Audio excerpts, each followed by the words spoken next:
With 3,000 of Dr. Fauci's emails released, the public is finding out that there has been a concerted effort to cover up the origin of COVID-19, not just by the Chinese regime, but also by our own scientists. A letter signed by 27 leading public health experts who declare that speculation about the virus being from a Wuhan lab is rumor and misinformation, is itself misinformation. The organizer of the letter, Peter Daszak, is a Fauci acquaintance and a zoologist who has been collaborating with the bat lady from the Wuhan lab. One missing link is the Chinese Communist regime's reaction to the whole situation. Hello, welcome to my show. I'm Lei.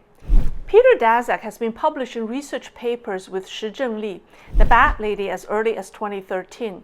His nonprofit EcoHealth Alliance has received $3.7 million from Dr. Fauci's National Institute of Allergy and Infectious Disease, of which about $600,000 has flowed into the Wuhan lab. In a redacted April 2020 email, Peter Daszak personally thanked Dr. Fauci on behalf of his staff and collaborators for publicly standing up and stating that the scientific evidence supports a natural origin. I wonder if his collaborators included the bat lady. So given that the virus and pandemic originated from China as indicated by this new information, the story is still incomplete without looking at the CCP's or the Chinese Communist Party's reactions. Examining the CCP's ongoing narratives will help us find the missing link and develop a more informed opinion about Dr. Fauci's real role in all this. First of all, the wording and message of the infamous letter that Peter Daszak organized sounds as if it's CCP inspired.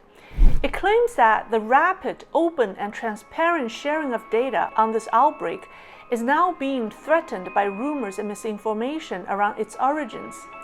It goes on to express solidarity with all scientists and health professionals in China. The word solidarity reminds me of typical CCP propaganda. The letter also asks people to sign a petition to support the public health professionals of China. Just from the surface, it's obvious that this letter was engineered to drive a public opinion campaign using these scientists' influence to benefit China. After the letter was published in the British medical journal Lancet on February 19th last year, it was immediately reported on all major Chinese media outlets, including the Chinese military website. And the title goes, "Strongly Condemning Conspiracy Theory, Scientists from Multiple Countries Co-signed a Letter in Support of Chinese Scientific Research, Public Health, and Medical Professionals." When you read the Chinese translation of the letter, it reads so smoothly as the expressions are very much in sync with the regime's narratives.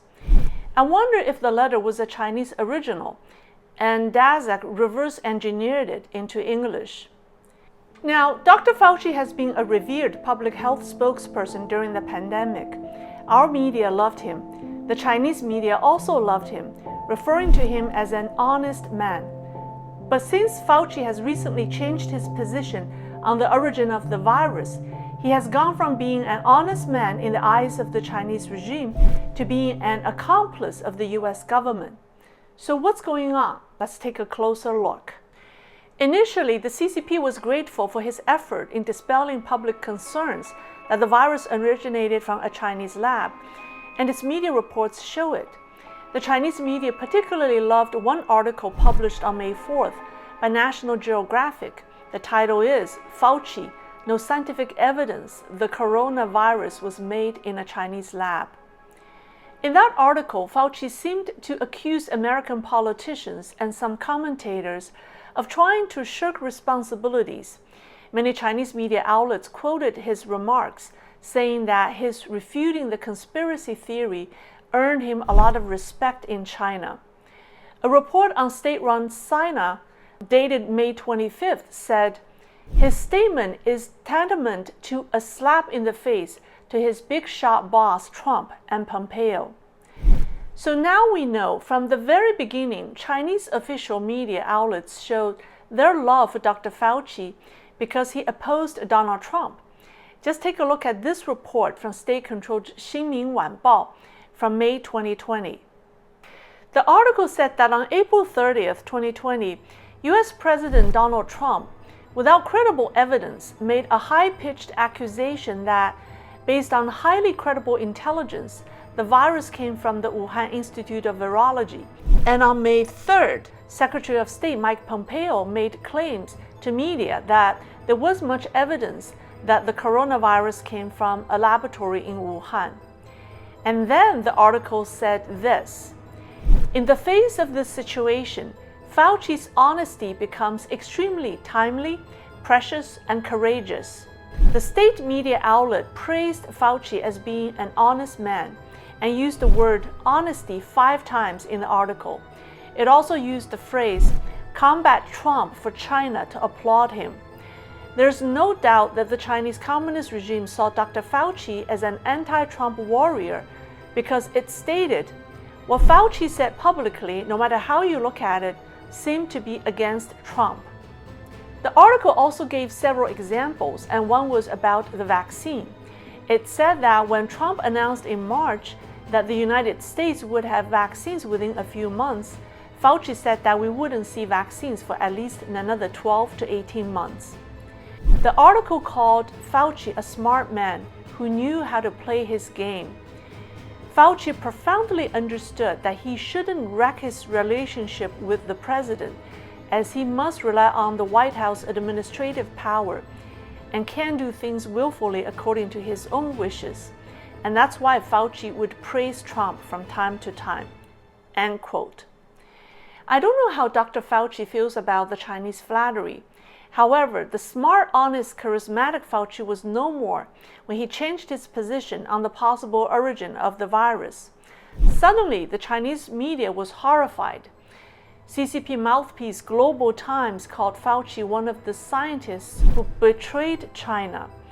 Referring to Fauci's changed view, it said, "It's not something a dignified scientist should do, but a weak villain would." Global Times also claimed that Fauci's caliber is far below China's top epidemiologist. On June 8th, Sina published an article with an even more amazing title: Fauci becomes an accomplice of the U.S. government. So the truth is that the CCP has always seen Dr. Fauci as one of them. And when he actually starts to work for the U.S. government, they see him as a traitor to China. The Global Times article also has a whole section dedicated to praising Western scientists who are, quote, holding strong on the scientific battlefield. Guess who's first on the list? Peter Daszak. Yes, he got lengthy praise. Other honorable mentions include Tulane University's microbiologist Robert Gary, Christian G. Anderson at the Scripps Research Institute, Columbia University's Angela Rasmussen, and science writer Ethan Siegel. The CCP's logic is this: if your narratives favor the party, you are true scientists. If you question the party's narratives, you've betrayed China and don't know what you are talking about. I don't know if these scientists are aware of the risks of doing business with the CCP, but it seems like they still haven't figured it out. In my next video, I'll discuss the best strategies to deal with the CCP. It will be a useful video. Stay tuned, and thank you for watching.